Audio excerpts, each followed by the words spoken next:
Seja bem-vindo à aula 4 da nossa Semana do Alto Rendimento. Muito prazer, para quem não sabe, eu sou Rodrigo Figueiredo e o meu objetivo aqui é te ajudar a crescer, a avançar, a se desenvolver, porque esse é o meu chamado, esse é o meu propósito de vida.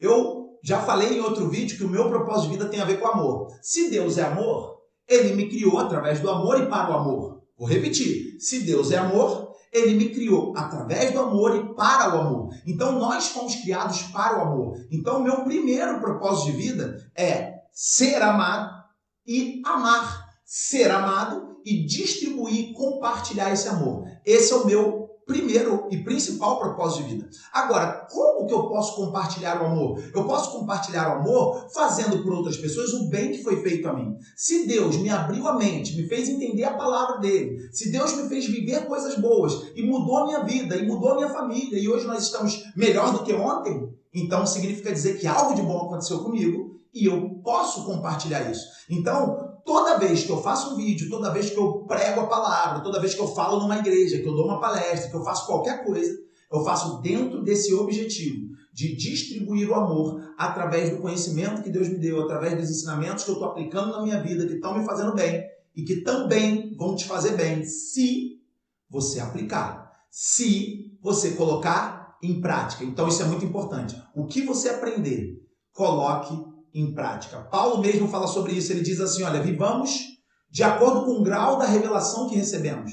Vivamos de acordo com o grau da revelação que recebemos. Ou seja, se você não sabia que mentira era pecado, você estava num nível, a partir do momento que você aprendeu, o seu conhecimento subiu de nível. Então, suas práticas também precisam subir de nível.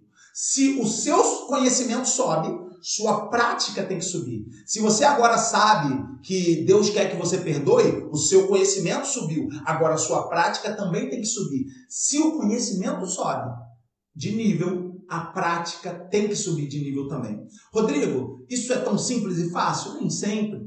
Cada um tem um processo, cada um tem uma velocidade, cada um tem uma intensidade. O importante é que ninguém pode ficar para trás, ninguém pode ficar estagnado, ninguém pode ficar parado.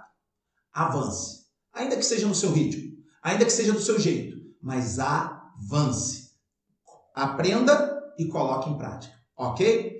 E nós, nesse objetivo de te ajudar,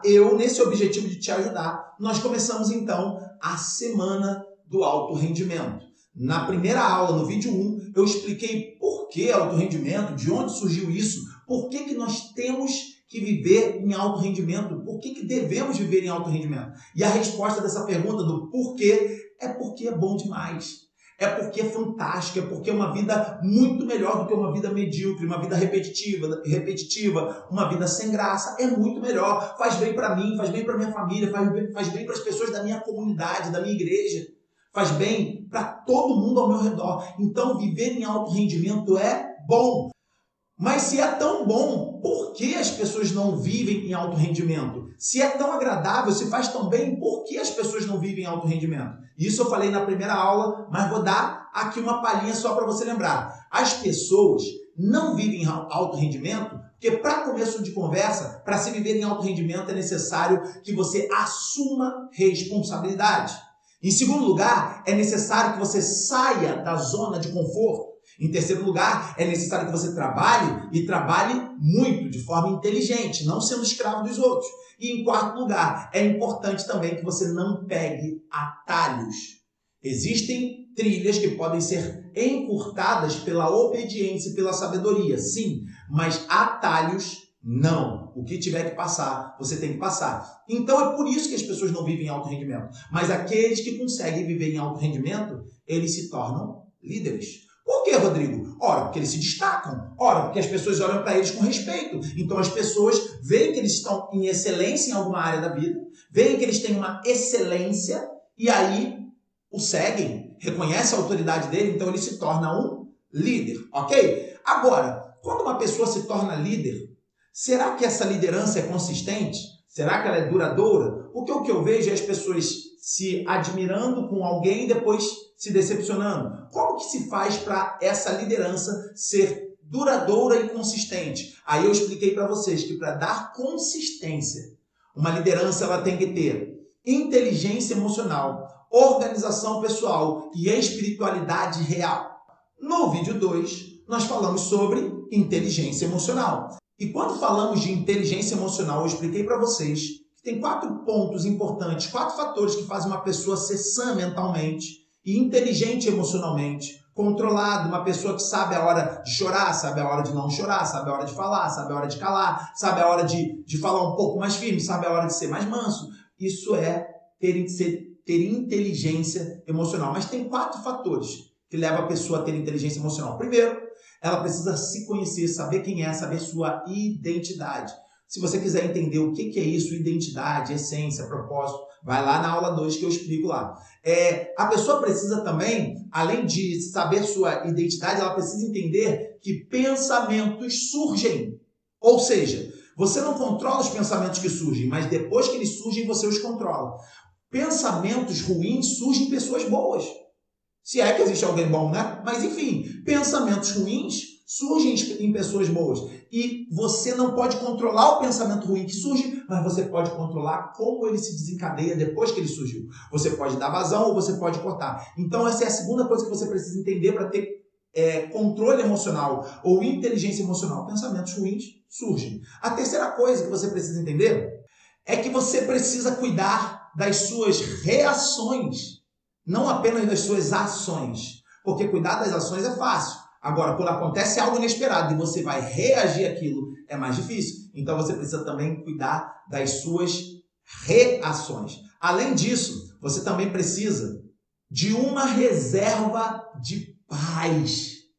Tanque de combustível cheio de paz. E como que eu faço isso, Rodrigo? Como é que eu tenho uma reserva de paz? Eu expliquei com detalhes na aula de número 2. Então vai lá e assiste a aula de número 2, ok? Na aula de número 3 eu falei sobre organização pessoal. Eu expliquei que o diabo dá para a humanidade 4 presentinhos.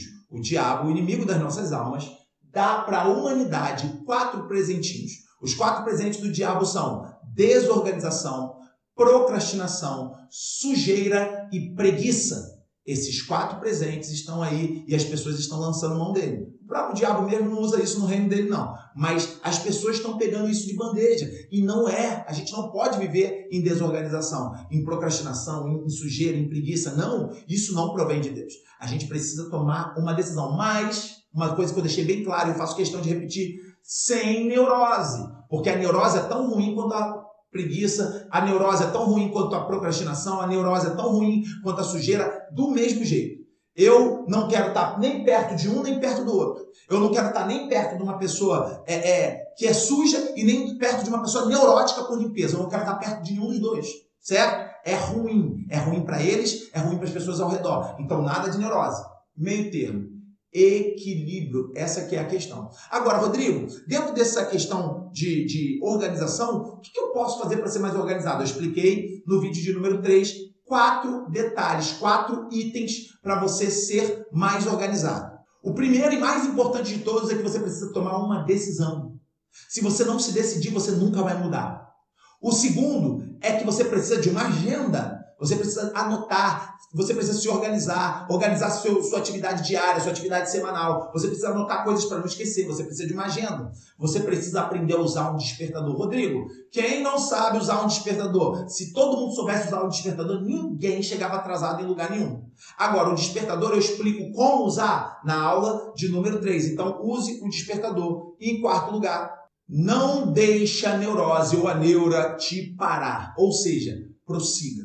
Mesmo se você errar, mesmo se ainda estiver bagunçado, mesmo se não conseguir estar organizado, ainda que te frustre, não pare, porque é a continuidade que te cria novos hábitos, é a continuidade que faz a diferença na sua vida. Não pare por nada, ok? São esses os 4 passos da organização. E hoje, no nosso 4º vídeo, nós vamos falar sobre espiritualidade real. Espiritualidade real. Esse é o assunto que eu mais amo falar. É o assunto talvez mais importante da nossa semana do alto rendimento. Porque é aqui que as pessoas não entendem que é esse ponto aqui que gera consistência. É esse ponto aqui que gera um crescimento contínuo. É esse ponto aqui que dá força para tudo mais que eu já falei antes. É esse ponto que te faz ser controlado emocionalmente. É esse ponto que te impulsiona para a organização. É esse ponto que te faz querer viver em alto rendimento. É esse ponto aqui, ó, que muda tudo na nossa vida. É isso aqui que muda tudo na nossa vida. Se nós não formos conectados com o espiritual, se nós não formos conectados com o Criador do universo, aí não rola nada. Tudo vai ser balela. E ainda que o cara consiga se controlar emocionalmente, ainda que ele consiga se organizar e ter boa produtividade, ainda que ele consiga viver em alto rendimento em algumas áreas, no final da vida vai dar em quê? Então, o que eu quero dizer para vocês é que a espiritualidade real é tudo. Agora, como que surge essa ideia de espiritualidade real, genuína? Por que, Rodrigo? Existe uma espiritualidade falsa? É claro que existe. É o que a gente mais vê por aí. Espiritualidade falsa. Mas, Rodrigo, você pode julgar? Não. Mas Jesus deixou claro, pelo fruto conhecereis a árvore. O que é fruto? É o que a pessoa faz? Não. É o que a pessoa deixa de rastro. Não confunda esse fruto que Jesus fala com o que a pessoa faz. Se a pessoa dá uma esmolinha, isso não é fruto. Isso é um ato dele momentâneo. Agora, o fruto é o que ela deixa de rastro por onde ela passa. Por onde ela passa, ela deixa pessoas tratadas ou ela deixa pessoas feridas. Ela deixa pessoas que a amam, ou ela deixa pessoas que a odeiam. Não estou dizendo que uma pessoa que faça tudo certo não vai ter os haters. Não estou dizendo que a pessoa que faça tudo certo não vai ter os seus odiadores. Aquelas pessoas que não concordam, não gostam. Sim, vai ter. Mas eu estou falando assim, nas pessoas que de fato se conectaram com ela. Qual foi o que ela promoveu? Porque, por exemplo, quando eu olho, as pessoas que odiavam Jesus eram as pessoas que não se conectavam com Jesus. Aqueles que de fato se conectavam com Jesus de alguma maneira, amavam Jesus. A ponto de arriscar suas próprias vidas, a ponto de largar tudo, a ponto de porque se conectavam com Jesus. Então, o fruto é o que você deixa ou o que alguém deixa na vida daqueles com quem ele se conectou, com quem ele teve relacionamento. Você está entendendo? Aí é que você vê o fruto. Principalmente na família, na casa dele. É aí que você vê fruto. Entendeu? Então, nós precisamos entender isso, que nós não podemos julgar, mas podemos perceber o fruto. E tem muita gente com espiritualidade falsa por aí. A espiritualidade real, ela abriu a brecha para a espiritualidade falsa. Sabe por quê? Porque a espiritualidade real só pode se manifestar na liberdade. Como assim, Rodrigo? Pensa comigo. A Bíblia diz que Deus é amor. Olha aqui comigo. A Bíblia diz que Deus é amor. E Jesus Cristo mesmo falou assim, eu sou o caminho à verdade. A Bíblia diz que Deus é amor e a Bíblia diz que Deus é verdade.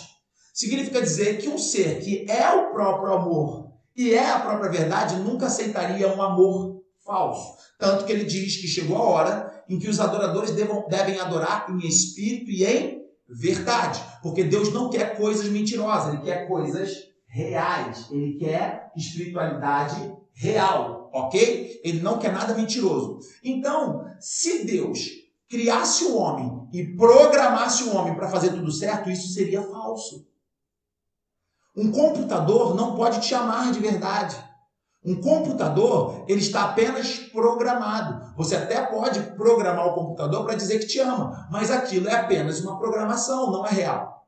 Deus não criou o homem programado. Deus criou o homem com liberdade de escolha. O que a gente chama, não está escrito na Bíblia esse termo, mas a gente chama de livre-arbítrio. Então, quando a gente tem o direito de escolha, a gente pode dizer, eu quero estar contigo ou eu não quero estar contigo. Eu quero caminhar nessa trilha ou eu não quero caminhar nessa trilha. E era essa abertura que Deus queria dar. Por isso que Deus deixou lá no Éden a maldita árvore da ciência do bem e do mal. Porque Deus queria mostrar para Adão o seguinte, Adão, você está vendo todas essas árvores aqui? Todas essas árvores são a minha declaração de amor por você. Essa única árvore que eu estou deixando aqui é a sua declaração de amor por mim. Se você entender isso, você nunca vai comer. Agora, o dia que você quiser experimentar outra coisa que não o meu amor, que não o seu amor por mim e o meu por você, aí você vai sofrer as consequências. Mas a liberdade para fazer isso está aí. Você pode escolher fazer o certo ou fazer o errado. Assim é nos dias de hoje. Deus continua dando liberdade e você pode escolher fazer o certo ou fazer o errado. E quando você escolhe o errado, você está demonstrando que você preferiu aquilo ao amor de Deus. É simples assim. Você está demonstrando que preferiu aquilo à graça de Deus. E aí, Deus permite que o pecado ainda esteja entre nós justamente para separar o joio do trigo, justamente para saber quem, para comprovar, não para ele, porque ele já sabe de tudo, mas para a própria humanidade, quem de fato ama, quem não ama, quem tem espiritualidade fingida ou espiritualidade real. Então, o amor e a verdade só se manifestam na liberdade. O amor e a verdade só se manifestam na liberdade. E a maior expressão de amor e verdade, com liberdade se manifestou de maneira perfeita, foi Jesus. A maior expressão de amor e verdade, e que se manifestou de maneira perfeita na liberdade, foi o nosso Jesus. Jesus, ele veio nos ensinar o que é necessário para sermos homens com espiritualidade real, genuína, verdadeira. Mais uma vez eu falo o que eu já falei em outro vídeo. Jesus não veio a essa terra para nos ensinar a sermos deuses, ainda que na essência sejamos, porque o Salmo 82, versículo 6 diz, vós sois deuses. Mas quando se fala Deus no sentido de grandioso, poderoso, onipotente, onipresente, não. Jesus não veio ensinar isso para a gente. Jesus veio nos ensinar como ser um filho de Deus, como ser um ser humano. Ele veio nos ensinar isso. E quando ele nos ensinou como ser um ser humano, ele também nos ensinou como ter uma espiritualidade real. E Jesus é o nosso espelho. E as pessoas, por conta da religiosidade, começam a declarar coisas contrárias à Bíblia. Como assim, Rodrigo? É isso mesmo. A religião, a religiosidade se afasta da palavra de Deus, assim como aconteceu na época de Jesus. Os profetas falaram uma coisa, a Torá dizia uma coisa, mas os religiosos da época de Jesus se afastaram da palavra. Começaram a ir para a religião, para as suas manias, para as suas ideias próprias. Isso está acontecendo hoje em 2021. As pessoas estão se afastando da palavra, da essência, da voz do Espírito Santo para pregar suas próprias ideias.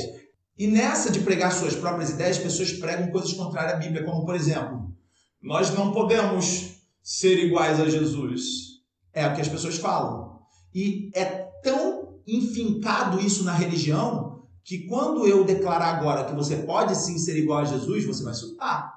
Quem talvez já me ouviu falar isso, talvez não se assuste. Mas quem nunca ouviu alguém dizer isso, talvez vai se assustar. Sim, você não só pode, como você deve crescer a ponto de chegar à estatura completa de Cristo.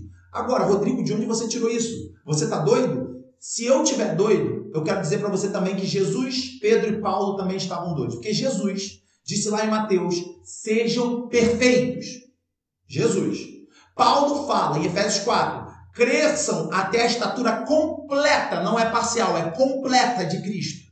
E Pedro, ele diz assim, sejam santos, porque Deus é santo. Então, calma aí, se você está me dizendo, ou se a religião está me dizendo, que isso não é possível, então Jesus, Pedro e Paulo eram 3 malucos dando ordens que não são possíveis. Eu não creio assim. Eu creio que eles eram pessoas sábias, especialmente o meu Cristo, especialmente o meu Jesus. Eles eram pessoas sábias, usadas e cheias do Espírito Santo e que estavam dizendo uma verdade que a religião tirou de nós. E aí nós nos acostumamos com uma vida medíocre, de espiritualidade mais ou menos, de comunhão com Deus. Tá legal. Nós nos acostumamos ao invés de subir o prédio da vida, o prédio da comunhão com Deus até o topo, nós nos acostumamos a parar nos andares da metade. Alguns até lá nos primeiros andares. Você está entendendo? Não! Deus quer que você suba até o topo, até a estatura completa de Cristo. Mas, Rodrigo, isso é difícil. Ninguém está aqui falando que vai ser fácil. Só estou dizendo que é possível. Rodrigo, mas eu não conheço ninguém que conseguiu. Ninguém está aqui dizendo que conhece gente que conseguiu. Mas eu estou declarando que é possível. E aí, se alguém de uma maneira como afronta, eu sei que isso acontece, mas eu não ligo. Se eu ligasse para afronta, eu não estava aqui me expondo diante de vocês em redes sociais. Mas se alguém como afronta fala assim, e você acha que conseguiu? Eu respondo igual Paulo, não considero que já tenha alcançado, mas uma coisa faço, esquecendo-me das coisas que para trás ficam, eu avanço para o alvo, eu avanço para a sublime, soberana vocação que há em Cristo Jesus. Eu avanço. É isso que eu digo. Então, nós precisamos entender que Cristo é o nosso maior exemplo. E é nele que nós vamos nos espelhar para ver o que é espiritualidade real. Se Jesus era o cara espiritual, nós vamos ver em Jesus o que o espiritual deve fazer. Então, vamos lá? Em Jesus nós vamos descobrir que o espiritual vive o que aprende. O espiritual vive o que prega. O espiritual vive o que ele entendeu. O espiritual não pega o ensinamento profundo e trata como teoria. O espiritual não pega uma revelação e fala, uau, e guarda aqui debaixo do braço. Não, o espiritual, a partir do momento que ele entende que recebeu a grandeza de uma revelação, ele entende também que ele tem que agora viver essa revelação. Ele tem que colocar em prática no seu dia a dia essa revelação. E Jesus era um cara que vivia o que pregava. Jesus era o cara que ensinava, mas ele fazia o que ele ensinava. Jesus não era como os escribas, fariseus, mestres, doutores da lei, que atavam fardos pesados e não ajudavam a empurrar com o dedo sequer, não. Jesus falava assim, calma, o meu jugo é suave, o meu fardo é leve, mas o que eu propor para vocês, eu também estou carregando. O que eu propor para vocês, eu estou carregando mais do que vocês. Eu estou fazendo mais do que vocês. Jesus, então, era a pessoa que vivia o que ele acreditava. E aí eu te faço uma pergunta. Você acredita na Bíblia? Essa é uma pergunta. Eu acredito. Porque eu acredito que Deus é poderoso para cuidar desse livro para chegar até mim. Tem pessoas que acham, mas a Bíblia foi mexida. Meu irmão, se Deus não tem competência para cuidar de um livro, ele teria competência para cuidar da minha vida e da minha família? Então, ou eu creio ou eu não creio. Porque se eu acreditar que Deus não tem competência para cuidar de um livro, como é que eu vou orar para ele e falar assim, Senhor, eu te entrego a minha família? Não vou. Ele não cuidou do livro. Então eu acredito sim que a Bíblia chegou na minha mão do jeito que era para chegar. Do jeito que, acima de tudo, Deus quis que chegasse. Rodrigo, não tem defeito nenhum. Claro que existem alguns problemas de tradução, mas isso não interfere a sã doutrina que Deus queria que chegasse a mim. Isso não interfere. E o Espírito Santo, em conjunto com essa sã doutrina que chegou até mim, ele me orienta no caminho que ele quer que eu siga. Agora, eu creio ou não creio na Bíblia? Eu creio. A segunda pergunta é, a primeira foi, você crê na Bíblia? A segunda é, você aplica a Bíblia na sua vida? Ou tem coisas que você aplica e tem coisas que não aplica? Ou tem coisas que você leva a sério e outras nem tanto? Será que você lê lá, por exemplo, no livro de Provérbios, que diz que o suborno é algo terrível? Será que você lê isso? Mas quando o seu carro está vencido, com o IPVA vencido, com tudo vencido, aí vem aquele reboque grandão da polícia querendo levar, será que você usa de suborno? Você está entendendo o que eu quero dizer? Ou vice-versa, o policial é cristão, aí ele lê lá que suborno é errado, mas será que ele aceita o suborno? Será que ele se vende? Será que a gente aprende lá que mentira é pecado e que o pai da mentira é o diabo? Mas de vez em quando não tem como, né? De vez em quando a gente tem que contar uma mentirinha porque tem coisas que a gente não tem saída. Como é que tem sido a sua prática? Será que você está vivendo uma espiritualidade real ou você está vivendo uma espiritualidade falsa? O espiritual, ele vive o que ele aprende. O espiritual, ele vive aquilo que ele entendeu da parte do Espírito Santo. O espiritual aplica no seu dia a dia a palavra de Deus. O reino de Deus é isso. O reino de Deus é você deixar Deus reinar na sua vida. É você deixar Deus implantar o reino dele no seu viver. Ainda que as pessoas te chamem de maluco. Ainda que as pessoas te achem louco. Eu já passei por uma situação em que um chefe me pediu para atender o telefone e dizer que ele não estava. E na hora que eu ia pegar o telefone, ele falou assim, tocou o telefone. Eu me dirigi. Quando eu me dirigi para atender, ele falou assim, ó, se for fulano, diz que eu não estou. Opa, não. Eu não vou mentir, não. Se eu pegar esse telefone e for fulano, eu vou dizer, ele está aqui na minha frente sim. Ou então você atende ou manda outro atender. É claro que o chefe não gostou. Mas eu agrado o chefe ou eu agrado a Deus? É óbvio que não tem nem conversa, eu agrado a Deus. Eu agrado a Deus. Outro dia eu estava abastecendo no posto de gasolina, chegou um carro de empresa e na minha frente, como se fosse a coisa mais normal do mundo, como se não tivesse acontecendo nada de errado. O gerente do posto de gasolina falou pro frentista assim, ó, esse camarada aqui, ele abastece de vez em quando aqui com a gente e ele bota tanto de combustível, mas ele bota outra coisa na nota, tá? Então o valor que der no combustível, você vai botar X para ele na nota.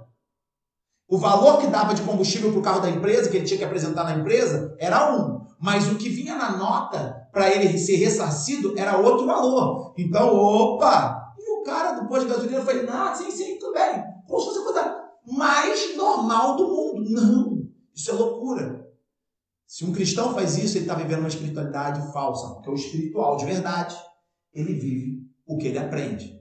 Segundo lugar, o espiritual, ele vive para servir.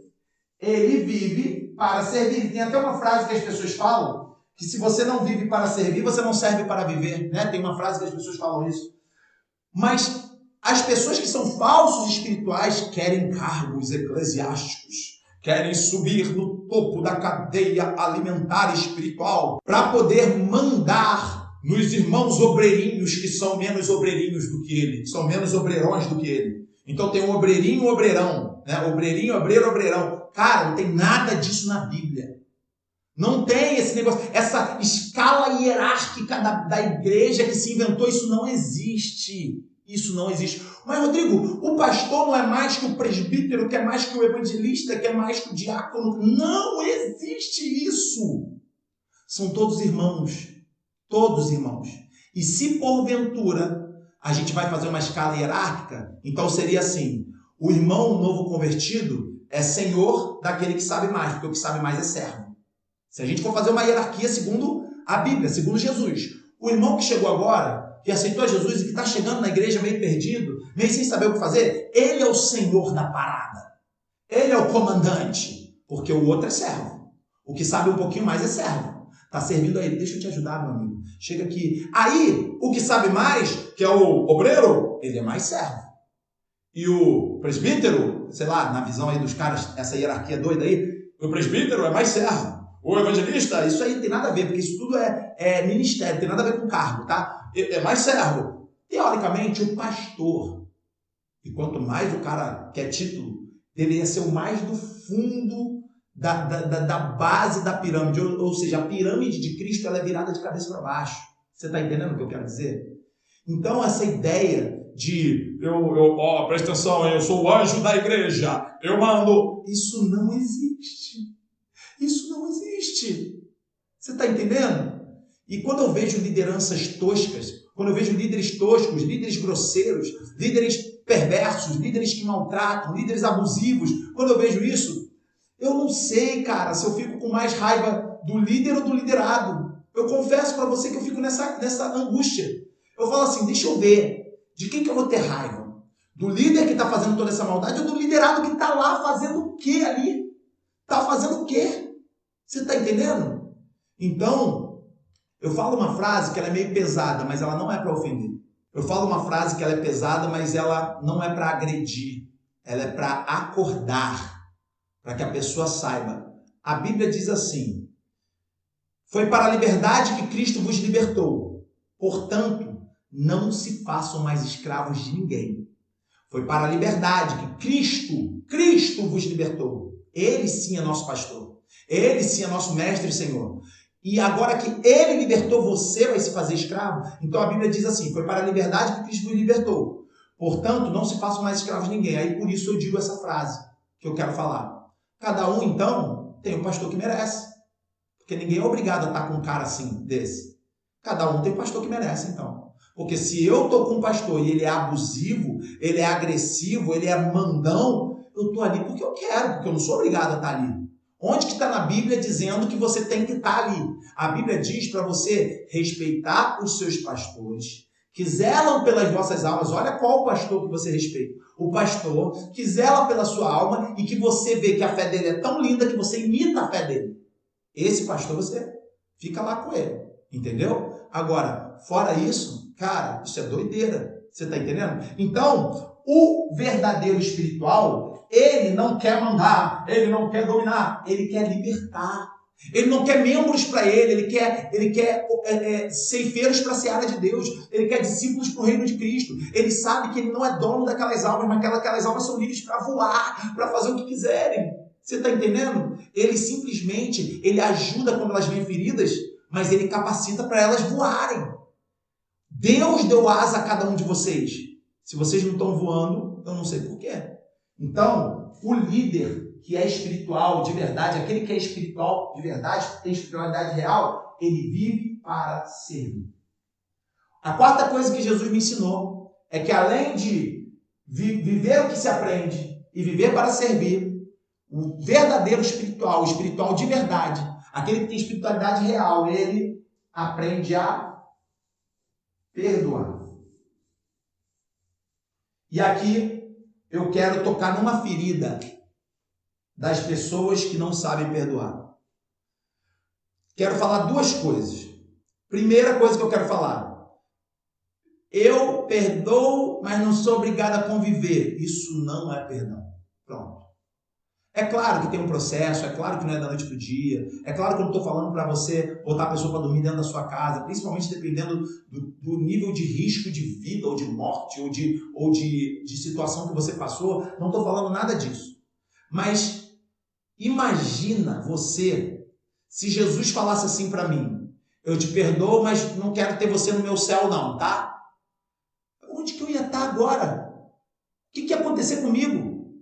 Eu te perdoo, mas não quero relacionamento contigo. Imagina se Jesus falasse isso comigo. Então, perdão é o perdão igual de Cristo.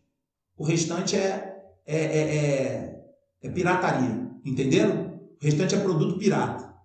Perdão igual de Cristo é o perdão que você perdoa e está aberto para reatar laços, para reconstruir relacionamentos. Agora, Rodrigo, e se a pessoa, eu entendo que eu estou de coração aberto, mas a pessoa ainda, ela tem práticas que me fizeram muito mal. Eu não estou dizendo que essa pessoa que tem práticas que fizeram muito mal tem que ir para sua casa, não. Mas seu coração está realmente aberto para, caso ela mude, você reatar laços? Seu coração está realmente aberto? Porque Jesus também, ele espera a pessoa também abrir o coração para ele reatar laços. Jesus também fala assim: olha, eu te perdoo e eu te amo, eu estou aqui à disposição. Enquanto você não quiser viver o que eu te ensino a viver, você vai se arrebentar por aí.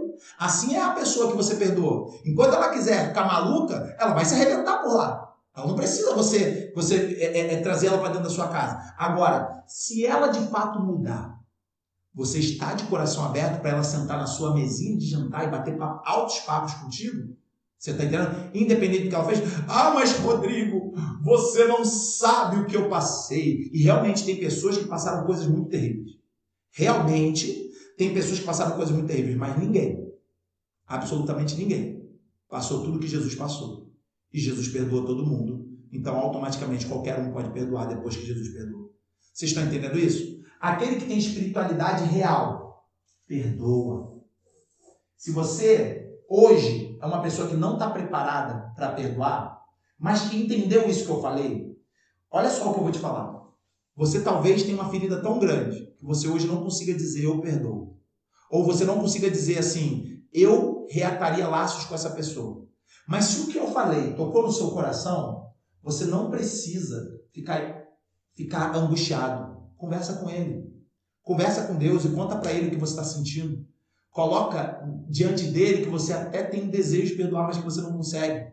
Ele vai saber interpretar como está o teu coração. Agora, o problema é quando o cara diz que tem uma espiritualidade real, mas não perdoa. E nem está disposto a perdoar. Aí é complicado. Então, em primeiro lugar, o espiritual vive o que aprende. O espiritual vive para servir. O espiritual perdoa.